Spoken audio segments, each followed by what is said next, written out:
जय श्री हरि। नारायणं नमस्कृत्य नरं चैव नरोत्तमं देवीं सरस्वतीं व्यासं ततो जयमुदीरयेत्। भगवान श्री नरनारायण को प्रणाम करते हुए श्री गणेश जी महाराज, माता सरस्वती, वेदव्यास भगवान को प्रणाम करते हुए हृदयाराध्य सर्वांतर्यामी भगवान श्री हरि के चरणों में प्रणाम करते हुए भगवत स्वरूप श्रीमद् भागवत को प्रणाम करते हुए श्री सुखदेव मुनि और परीक्षित महाराज को प्रणाम करते हुए अनंत कोटि सब संत महात्माओं वैष्णवों को प्रणाम करते हुए भगवान श्री गिरधारी गोवर्धनधारी को प्रणाम करते हुए मैं सुनील हरि आप सबका स्वागत करता हूं आपके अपने चैनल श्री हरि भक्ति प्रचार पर। इस पर हम प्रतिदिन श्रीमद् भागवत महापुराण के संस्कृत श्लोकों का लयबद्ध तरीके से गायन कर रहे हैं, साथ ही उनका भावार्थ भी प्रस्तुत कर रहे हैं। प्रत्येक अध्याय में रोचक प्रश्नों का निर्माण किया जा रहा है। इस कथा को आप दूसरों को भेजते रहिए, शेयर करते रहिए और जो भी आप इसको सुन रहे हैं चैनल को सब्सक्राइब करके नोटिफिकेशन में ऑल ज़रूर दबा दें ताकि आपको सभी अध्याय मिलते रहें। अब हम श्रीमद् भागवत महापुराण के दशम स्कंद के पूर्वार्ध के 24वें अध्याय में श्लोक संख्या 22 से श्रवण करते हैं। पिछले भाग में हमने श्लोक संख्या 21 तक श्रवण किया था। इंद्र यज्ञ निवारण करने के लिए भगवान श्री कृष्ण जो विचार दे रहे थे उनको जाना था। उन्हीं विचारों को आगे जानते हुए हम श्लोक संख्या 22 से सुनते हैं। किस प्रकार गोवर्धन पूजा की तैयारी की गई, गोवर्धन पूजा की गई, वो भी हम जानेंगे। गोवर्धन पूजा क्यों होती है, कब से होती है, तो इसको सुनते हुए हम इन महत्वपूर्ण प्रश्नों के उत्तर भी प्राप्त कर सकते हैं। वर्षा करना इंद्र का कर्तव्य है या अधिकार? भगवान श्री कृष्ण स्वयं को वनवासी क्यों कहते हैं? भगवान श्री कृष्ण वृंदावन वासियों को इंद्र पूजा के स्थान पर किसकी पूजा करने के लिए कहते हैं? गोवर्धन पूजा कैसे करें? ये एक महत्वपूर्ण प्रश्न है। श्री कृष्ण के निर्देशन में गोवर्धन पूजा कैसे की गई? किस कार्य के बिना गिरिराज महाराज की परिक्रमा अधूरी मानी जाती है? ये एक महत्वपूर्ण प्रश्न है। गोपों को विश्वास दिलाने के लिए भगवान श्री कृष्ण द्वारा क्या दिव्य लीला की गई? गिरिराज जी किन्हें नष्ट कर डालते हैं?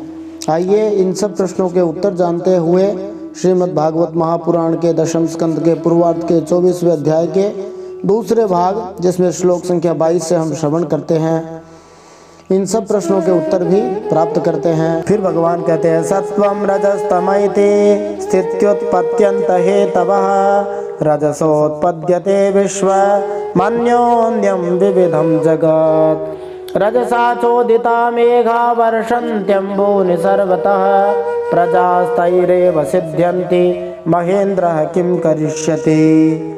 फिर भगवान ने कहा, इस संसार की स्थिति का कारण है सत्वगुण, उत्पत्ति का कारण है रजोगुण और अंत का कारण है तमोगुण।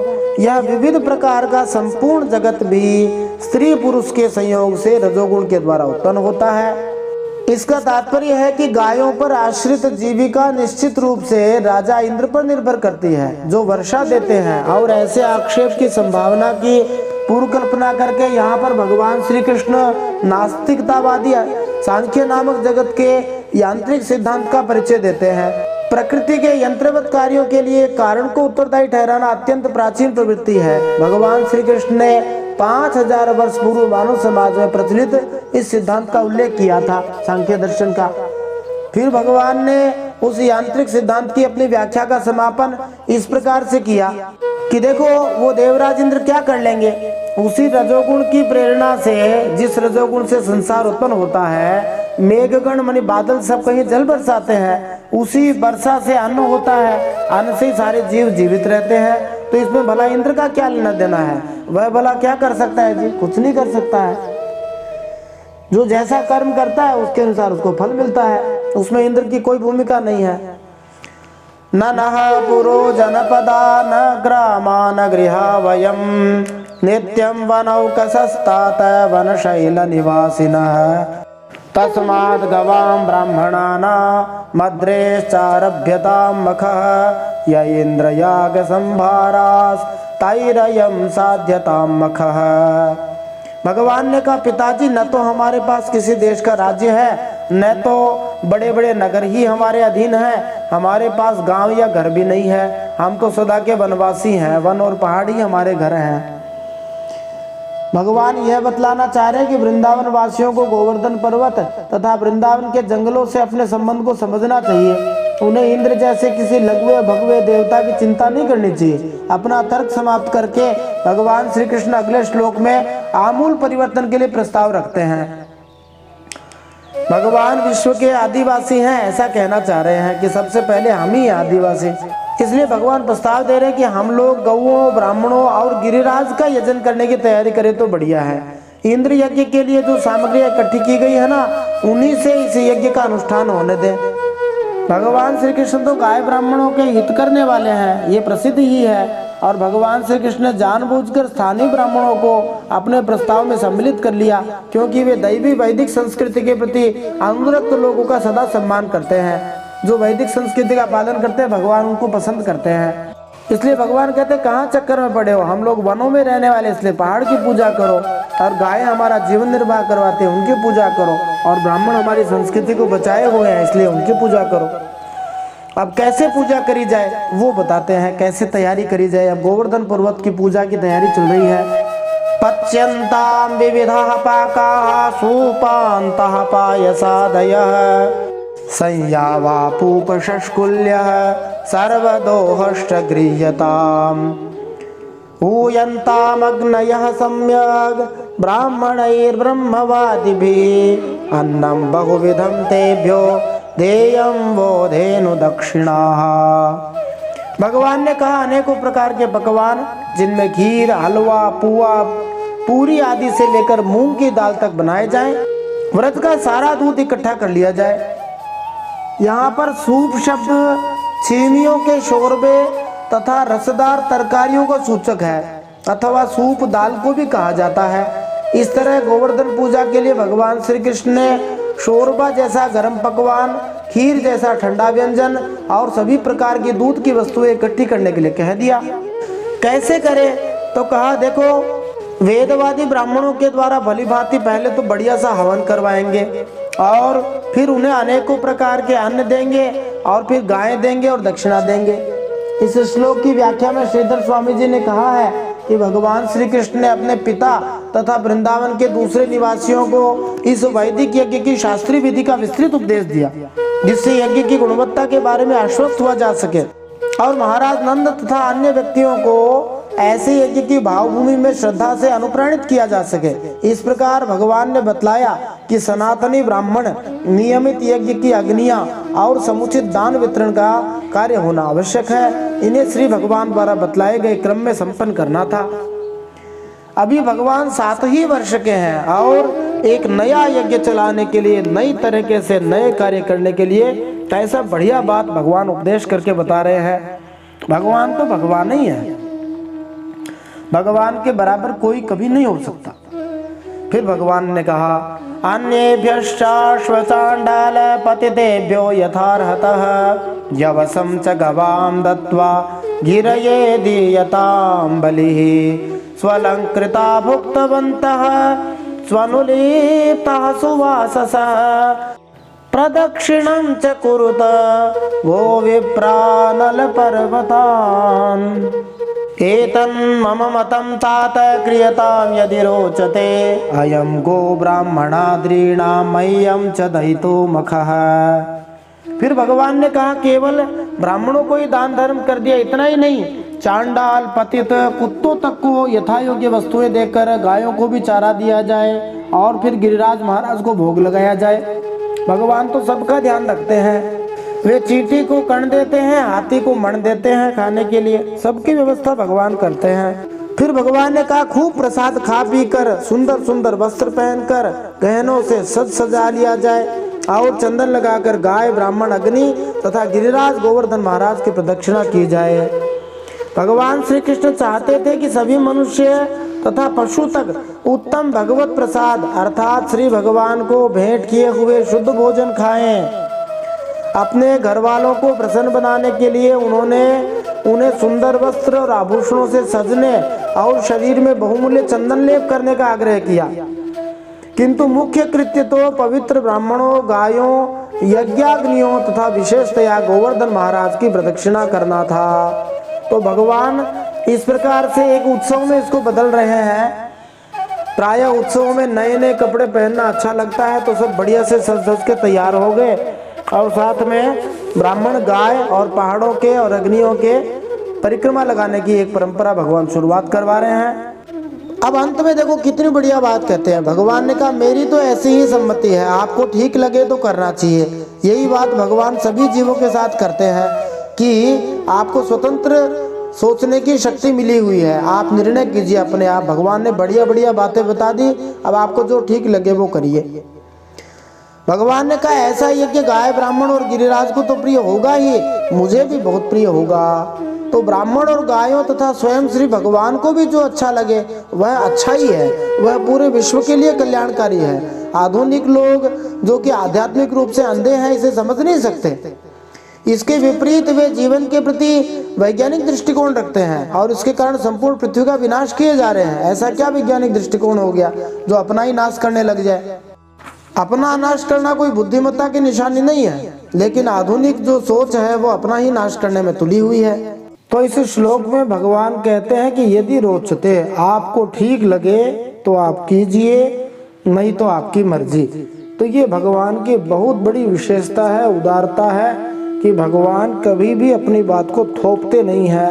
भगवत गीता में भी भगवान ने कई बार यही कहा, ये मेरा मत है। भगवान कह रहे मुझे तो ये ठीक लग रहा है, अब आप देख लीजिए आपको क्या करना है। अब श्री सुखदेव जी कहते हैं, श्री शुक उवाच कालात्मना भगवता शक्रदर्पं जिघांसता प्रोक्तं निशम्य नन्दाद्याः साध्वगृह्णन्त तद्वचः तथा च व्यदधुः सर्वं यथाह मधुसूदनः वाचयित्वा स्वस्त्यनं तद्द्रव्येण गिरिद्विजान् उपरित्य बलीन् सर्वान् आदृताय वसं गवां गोधनानि पुरस्कृत्य गिरिम चक्रुः प्रदक्षिणम। श्री सुखदेव जी कहते हैं कालात्मा भगवान की इच्छा थी कि इंद्र का घमंड चूर चूर कर दें। नंद बाबा आदि गोपों ने उनकी बात सुनकर बड़ी प्रसन्नता से स्वीकार कर ली। हाँ महाराज, ऐसा ही कहना चाहिए। भगवान श्री कृष्ण ने जिस प्रकार का यज्ञ करने को कहा था वैसा ही यज्ञ उन्होंने आरंभ कर दिया। पहले ब्राह्मणों से स्वस्ति वाचन कराकर उसी सामग्री से गिरिराज और ब्राह्मणों को सादर भेंटें दी तथा गौओं को हरी हरी घास खिलाई। इसके बाद नंद बाबा आदि गोपों ने गौओं को आगे करके गिरिराज महाराज की प्रदक्षिणा करी। बोलिए गिरिराज महाराज की जय। वृंदावनवासी एकमात्र भगवान श्री कृष्ण के भक्त थे, यही उनके जीवन का सार समाहार था। श्री भगवान के नित्य साथी होने के कारण न तो उन्हें इंद्र या किसी अनुष्ठान यज्ञ से कोई मतलब था, न ही वे भगवान श्री कृष्ण द्वारा कहे गए यांत्रिक सांख्य दर्शन में रुचि रखते थे। वे तो श्री कृष्ण से केवल प्रेम करते थे और प्रगाढ़ स्नेहवश ही उन्होंने जैसा भगवान श्री कृष्ण द्वारा कहा गया वैसा ही किया। उनकी यह सरल प्रेम मानसिकता कोई संकीर्ण हृदयता या अज्ञान न थी, क्योंकि वे परम पूर्ण सत्य के प्रति अनुरक्त थे जो अपने में संपूर्ण ब्रह्मांड समाये हुए हैं। इस प्रकार वृंदावन वासियों ने निरंतर सभी सत्यों के आधारभूत सर्वोच्च अनिवार्य सत्य अर्थात स्वयं श्री कृष्ण का अनुभव किया, जो समस्त कारणों के कारण है तथा इस जगत का पालन करने वाले हैं। वृंदावन वासी उन परम सत्य की प्रेमा भक्ति से अभिभूत रहते थे, अतएव वे समस्त प्राणियों में परम भाग्यशाली, परम बुद्धिमान तथा परम व्यावहारिक थे। अब जो लोग वृंदावन जाते हैं और गिरिराज महाराज की परिक्रमा लगाते हैं उनके लिए एक महत्वपूर्ण बात है, किस प्रकार परिक्रमा लगाने से वो परिक्रमा का पूरा फल मिलता है। तो सुखदेव जी कहते हैं अनांचनुद्युक्तानि ते चारुह्य स्वलंकृताः गोप्यश्च कृष्ण वीर्याणि गायन्त्यः सद्विजाशिषः कृष्णस्त्वन्यतमं रूपं गोपविश्रम्भणं गतः शैलोऽस्मीति ब्रुवन् भूरि बलिमादद्बृहद् वपुः।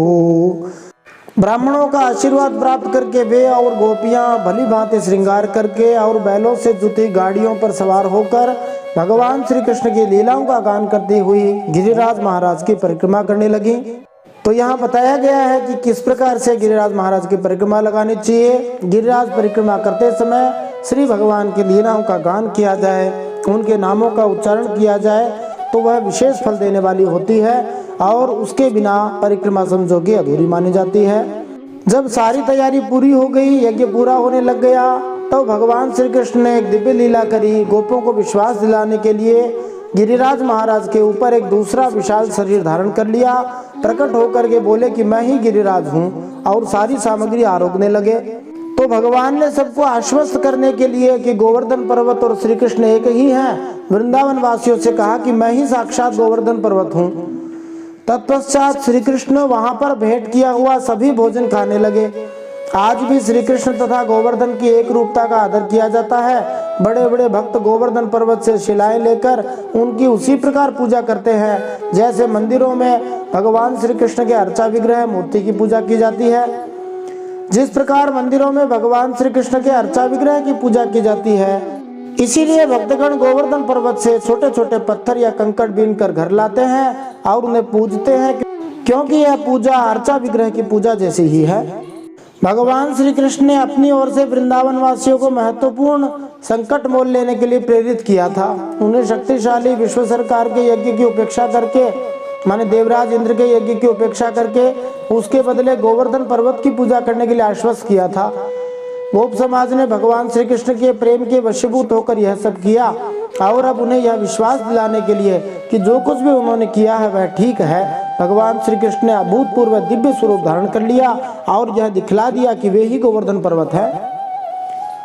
तस्मै नमो व्रजजनैः सह चक्रेत्मनात्मने अहो पश्यत शैलोऽसौ रूपिणोऽनुग्रहं व्यधात् एषो भजानतो मर्त्यान् कामरूपी वनौकसः हन्ति यस्मै नमस्यामः शर्मणे आत्मनो गवाम् इत्यद्रिगोद्विजमुखं वासुदेव प्रणोदिताः यथा विधायते गोपाः सह कृष्णा व्रजं ययुः।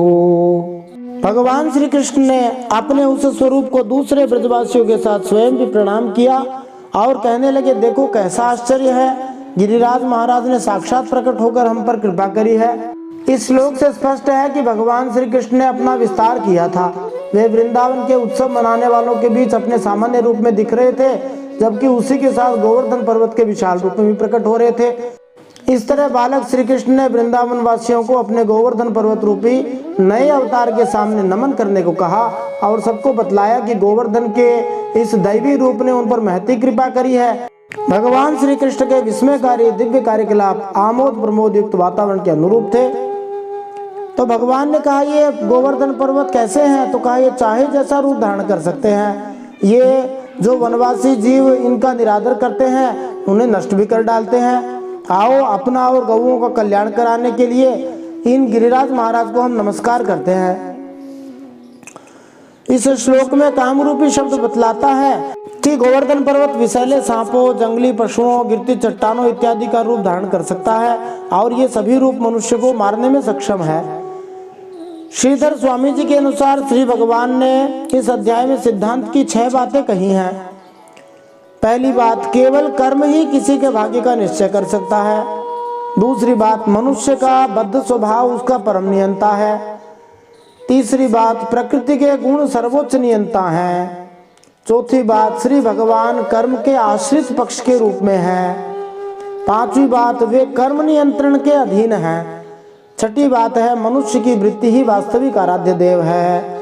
श्री भगवान ने इन तर्कों को सबके समक्ष इसलिए प्रस्तुत नहीं किए कि वे उनमें विश्वास करते थे, अपितु इसलिए कि वे इंद्र के आसन्न यज्ञ को रोककर उन्हें गोवर्धन पर्वत स्वरूप स्वयं की ओर मोड़ना चाहते थे। इस तरह से श्री भगवान ने उस मिथ्याभिमानी देवता को उद्वेलित करना चाहा। इस प्रकार भगवान श्री कृष्ण की प्रेरणा से नंद बाबा आदि बड़े बूढ़े गोपों ने गिरिराज, गौ और ब्राह्मणों का विधि पूर्वक पूजन किया तथा फिर श्री कृष्ण के साथ सब ब्रज में लौटाए। यद्यपि गोवर्धन पूजा बड़े ही आनंदपूर्ण ढंग से सफलतापूर्ण संपन्न हो गई, किंतु यह प्रसंग यही समाप्त नहीं हुआ। अंततो गत्वा देवता इंद्र अत्यधिक शक्तिशाली जो ठहरा, आता है जब उसे गोवर्धन यज्ञ की जानकारी मिली तो वह क्रोध से आग बबूला हो उठा। इसके आगे जो कुछ हुआ उसका वर्णन हम अगले अध्याय में सुनेंगे। बोलिए गिरिराज महाराज की जय। गोवर्धन भगवान की जय। वृंदावन बिहारी लाल की जय। श्रीमद्भागवत महापुराण की जय। परम सत्य श्री हरि की जय। इति श्रीमद्भागवते महापुराणे पारमहंस्यां संहितायां दशमस्कन्धे पूर्वार्धे चतुर्विंशोऽध्यायः श्रीमन्नारायणार्पणमस्तु। इस प्रकार श्रीमद्भागवत महापुराण परमहंसों की संहिता दशम स्कंद पूर्वार्ध में 24वां अध्याय भगवान श्री नारायण के चरणों में समर्पित हो।